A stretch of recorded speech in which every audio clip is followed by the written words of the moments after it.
Mesdames, Messieurs, peuple congolais, être citoyen, c'est être informé. Et pourquoi? Parce que l'ignorance est la pire des souffrances. Le savoir et la connaissance libèrent. Je ne vais pas ici vous faire un cours de biologie microbienne, ni de microbiologie, ou même de biomédecine. Je vais ici agir d'abord comme un citoyen. Être citoyen, c'est d'agir en permanence. Et pourquoi? Parce que aucune cause n'est perdue d'avance. Et surtout quand elle est digne, juste, noble, légitime et voire civilisationnelle. Mesdames, Messieurs, peuple congolais, en tant que scientifique, biologiste et naturaliste, n'oublions pas que je suis aussi un scientifique environnementaliste, c'est-à-dire développement durable. Et donc, je vais ici traiter le cas du coronavirus à l'échelle du Congo-Brazzaville, où je vous informe que l'état d'urgence sanitaire est déclaré par l'ogre de l'aliment, le dictateur Sassou Nguesso. Pour aller en profondeur sur la problématique et ses enjeux du coronavirus au Congo-Brazzaville, pendant la fin du règne clanique de Sassou et de Nguesso, je vais d'abord aller du côté des médias et réseaux sociaux et vous livrer ce que j'ai pu lire pour vous en tant que citoyen africain et du monde. On a pu par exemple voir, je fais le résumé, j'ai pu par exemple voir les Africains et notamment ceux qui vivent dans les différentes diasporas des pays africains à travers le monde. J'ai pu par exemple voir ou lire ceci. Le coronavirus est une véritable leçon pour les dirigeants africains. Il n'y aura pas de transfert pour les soins en Europe. Vous serez obligatoirement pris en charge dans les hôpitaux que vous avez construits dans vos pays. Et là, il y a eu beaucoup plus d'activités. Oui, parce que l'activité, elle est là, c'est-à-dire l'activité pour le coronavirus, parce que c'est le paradoxe, on dit le mal pour un bien. On a pu par exemple voir au top 3 d'Afrique centrale, il y a le Cameroun, avec Paul Biya du Cameroun. Ah, comment Paul Biya va-t-il se soigner en Suisse ou autre? Il va être soigné, il faut qu'il reste au Cameroun et mourir avec les Camerounais. Donc au Cameroun, d'abord, on regarde Paul Biya. Et il ne peut plus aller. Est-ce qu'il va-t-il aller encore en Suisse? Est-ce qu'il... Voilà, donc on s'imagine, on donne tout. Il y a tout là-dedans. Donc il y a l'euphorie dans l'air. Et pour le cas Biya et de ses dignitaires. Et au top 2, c'est au Gabon, Ali Bongo. Et là, ça chauffe aussi. Et je vous informe d'ailleurs que l'Arabie Saoudite ou ces pays musulmans autres, ils ont bloqué pour la Mecque et pour ceci. Hein. Déjà pour les musulmans et pour ces enjeux religieux, ils bloquent, mais combien de fois pour des négros qui détruisent leur pays et qui viennent se soigner même dans les pays arabes. Et n'oublions pas le Maghreb et notamment le Maroc, qui aujourd'hui aussi a peut-être peut trouver là un marché. Mais est-ce que le Maroc a toutes les spécialités qui soignent ces dignitaires-là? Donc c'est problématique. Donc il y a des enchères dans l'air parce que ce que je vais vous expliquer là va éveiller certainement les consciences des uns et des autres. Maintenant il reste le Congo-Brazzaville. C'est là que nous allons rentrer dans le vif du sujet. Mesdames et messieurs, peuple congolais, l'état d'urgence sanitaire déclaré par l'ordre de l'aliment, le dictateur, mon chéri, ça sur le déni. Et pourquoi? Parce que déjà, en temps 5 ans de sa tyrannie, liberticide, antidémocratique, antisociale, criminogène, immoral, dissolu et confiscatoire d'ailleurs de l'État congolais, comme sa propriété privée. Bien sûr qu'il en a profiter des Congolais parce que les Congolais ont depuis que Sassou et Sassou Nguesso baissé leur part d'humanité. Comme la nature a horreur du vide, Sassou en profite parce que les Congolais, civils, politiques et militaires, ont baissé leur part d'humanité. Et Sassou Nguesso en abuse. Et après combien d'autres victimes. Donc, je reviens sur l'éducateur Sassou Nguesso. Il a volontairement privé les Congolais d'un système de santé publique digne. Je vous informe que dans 9 cas sur 10, si vous vous rendez dans les hôpitaux et le CHU, l'unique CHU congolais, centre hospitalier universitaire, vous courez là dans 9 cas sur 10 de revenir encore plus malade ou de mourir. Et pourquoi? Déjà le personnel soignant, on a remplacé les médecins par des vétérinaires. Ici, les meilleurs sont restés à l'étranger. Le Congo a tellement de spécialistes en médecine qui sont en Occident, et notamment en France et autres, qui ne peuvent plus aller pour servir un tyran ou aller travailler dans un système où le dictateur a intentionnellement privé ce peuple-là d'accès au caractère sacré même de la vie humaine. Combien de fois leur santé. Donc, sous le point du personnel, il y a ce problème-là, manque de médecins, des vrais spécialistes. Et deux, les médecins sont devenus, la plupart du temps, c'est des vétérinaires. Donc, vous imaginez à quel point le dictateur-là est mauvais, trop mauvais pour être utile à l'intérêt de ce peuple. Bien sûr qu'il n'a jamais aimé ni ce peuple, ni ce pays. Et qu'est-ce que ça peut faire? Puisque les Congolais, au niveau civil, politique et militaire, ils ne peuvent pas prendre les responsabilités. Sinon, ça cesserait. Et toi, il faut voir aussi, surtout, l'équipement. Tout est en ruine. C'est intentionnel pour que les Congolais meurent comme des mouches. Et d'ailleurs, l'hécatombe humaine est déjà là. Les gens meurent comme des mouches. Oui, de tout âge.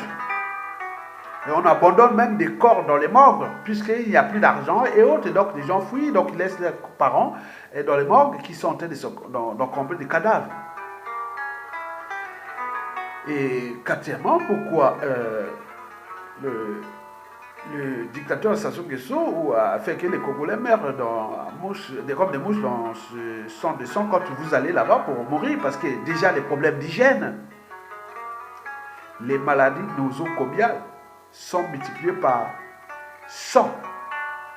Donc vous n'avez aucune chance de s'en sortir quand vous allez dans les hôpitaux congolais. Vous pouvez revenir malade. Et cinquièmement, c'est tout l'environnement sanitaire congolais, qui est d'un autre temps. On est au Moyen-Âge. Ça commence déjà par l'alimentation. Les gens tombent malades. Le cadre des villes et l'assainissement des villes et tout, c'était un bouillon de culture pathogène. Et c'est voulu. Et pourquoi? Parce que pour eux, ils laissaient les Congolais dans la merde. Et eux, ils venaient se soigner ici en Occident. Et donc, c'était pour, quelque part, entraîner et conditionner les cadres civils, politiques et militaires à se soumettre à la tyrannie. Et ça a bien fonctionné, puisque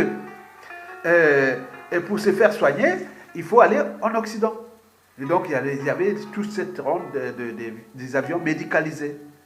Donc, on amène, quand oui, sélectionné, vous êtes sélectionné, vous pouvez avoir un visa ou prise en charge et autres. Donc, Sassou Nguesso a signé des accords avec des hôpitaux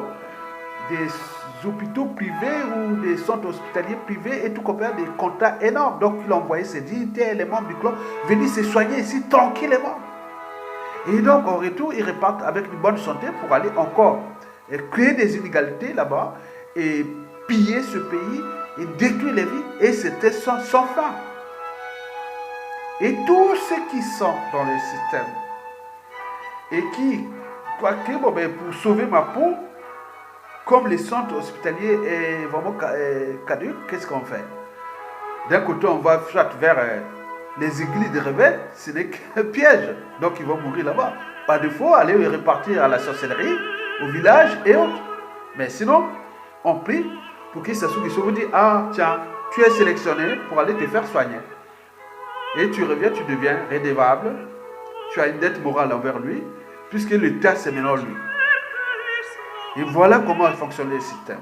Et c'est sans fin. Donc, ce système a englouti quand même 15% du produit intérieur brut congolais pour le compte des Sassou Nguesso, son clan, ses dignitaires et autres. Vous avez tout compris. Le problème, c'est que le coronavirus est passé par là. Comme on dit que parfois, la nature sait bien faire des choses. Le coronavirus est passé par là. Du coup, avec la situation actuelle, donc on a interdit les visas, les séjours et surtout les évacuations sanitaires. Du coup, le dictateur, le clan, les dignitaires, ils sont bloqués. Maintenant, ils vont aller se soigner où? Il n'y a pas de spécialité, il n'y a pas de spécialisme. Quoique, ils peuvent aller encore regarder du côté du Maroc. Avant, tu repartais aussi en Afrique du Sud. Mais avec l'arrivée des Ramaphosa, je ne sais pas si ça marche. Bon, on peut dire qu'il y a du marché. Mais est-ce qu'ils vont-ils apporter les virus? Mais les avions déjà qui vont les transporter.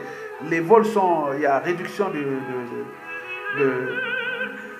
transports aériens et à moins qu'ils commandent leurs avions privés, mais il y a un coût énorme. Les pays ont faillite, est ruiné. Le Congo est ruiné et en faillite. Comment vont-ils mettre des jets privés et autres pour transporter un à un? Déjà, il faut faire peut-être un système groupé, mais la santé n'attend pas qu'on attend qu'on regroupe tout le monde et après on l'amène dans un endroit, c'est en Afrique du Sud ou au Maroc, puisque l'Occident a fermé sa porte. L'Occident couvrait plus de 80% d'évacuation sanitaire ou médicale de ces gens-là comment on appelle, de la tyrannie, où leurs enfants, petits-enfants, les maîtresses et leurs donneurs d'ordre, tous sont là. Donc, tout ça est bloqué. Mais comment Sassou Nguesso va-t-il faire pour protéger ses siens d'abord? Parce que la priorité, c'est d'abord ses siens. Comme ils ont des habitudes de vie ou des modes de vie ou des règles d'hygiène un peu d'un autre temps, donc ils sont souvent malades. Certains ont des maladies chroniques. On va transporter un truc pour aller faire des dialyses là-bas ou comment on va... Donc il y a un souci. Donc Sassou Nguesso est aux abois. Donc l'état d'urgence est là. Mais d'un côté, bon, il faut se dire que quand même Sassou Nguesso dit non, mais attends, si le coronavirus continue, bon, ben, je peux rester dans cet état d'urgence pour passer en force, soit moi-même ou mon petit, mon fils, comme président du Congo, dictateur du Congo, en profitant des coronavirus. Mais en réalité, pour faire tout simple, les dictateurs africains ont privé leur population des conditions de soins les plus insignifiantes de l'humanité. Donc, ils ont privé ces populations du cadre sanitaire. Donc, la santé publique n'était pas l'enjeu de ces dictateurs. Ce qui l'intéresse, c'est leur propre santé publique, pas du peuple. Mais dans ce système-là, ils venaient se soigner ici en Occident. Mais l'Occident, avec le coronavirus qui est passé par là, tout est bloqué. Donc, si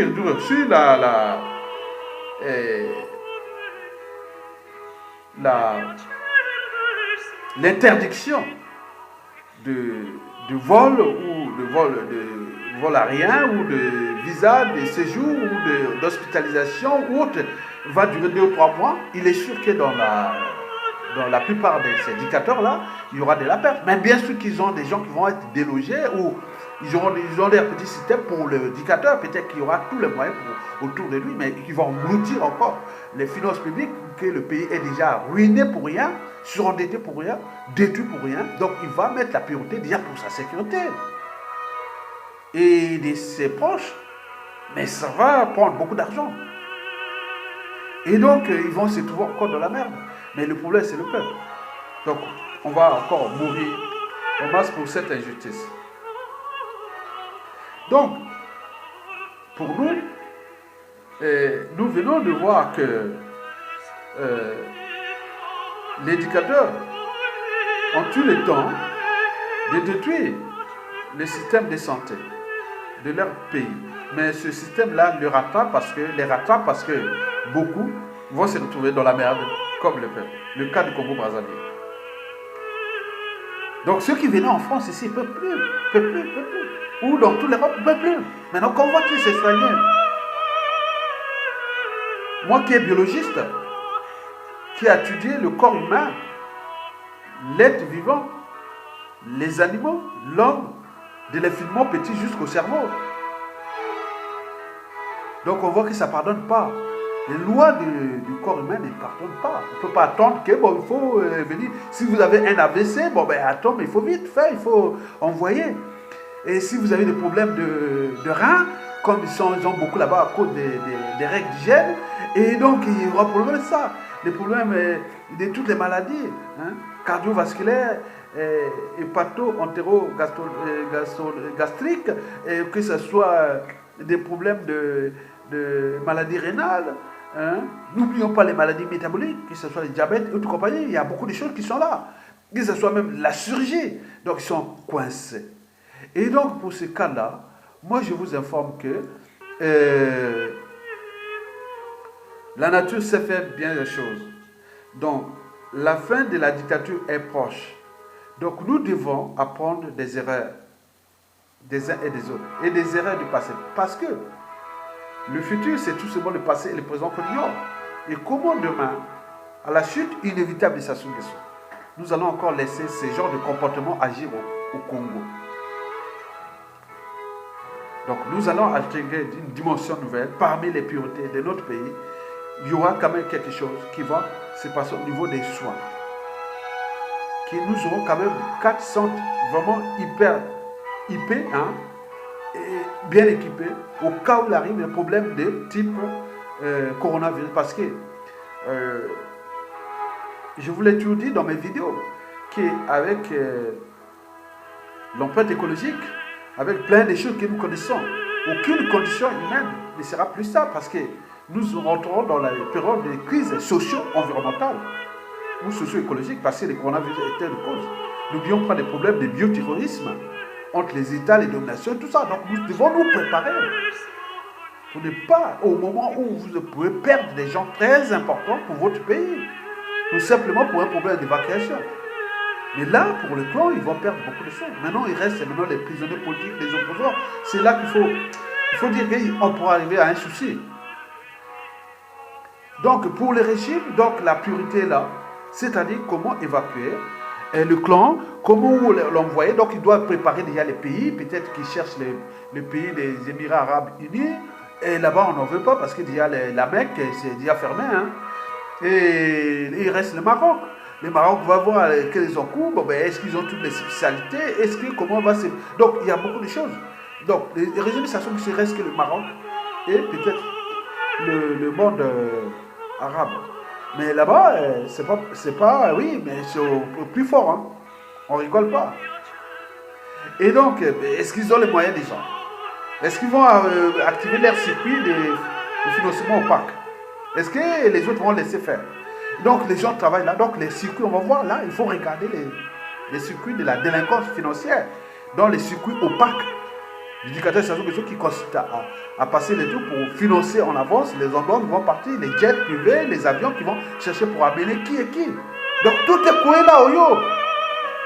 Tout le monde est en train de s'inquiéter là-bas. Et c'est bien comme ça. Mesdames et messieurs, peuple congolais, je vous remercie. Je vous l'ai dit toujours,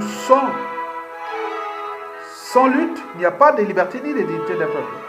Sans lutte, aucune justice ne sera livrée ou donnée à un peuple, ou rendue à un peuple. Sans lutte, il n'y a pas de progrès. Sans lutte, il n'y a pas de paix. Et de la paix, elle est sanitaire. Mais lui, il a trouvé la sacro-sainte paix. La paix éternelle. Tais-toi, laisse-moi tranquille, vous détruire un être mortel. Mais après lui, combien d'autres victime. Donc, nous savions bien que le régime va tomber, il doit tomber, il va tomber, parce qu'il a été le problème du Congo. Et là, il est rentré dans le piège de sa propre autodestruction. Et vous avez tout compris. Et merci, Ingieta.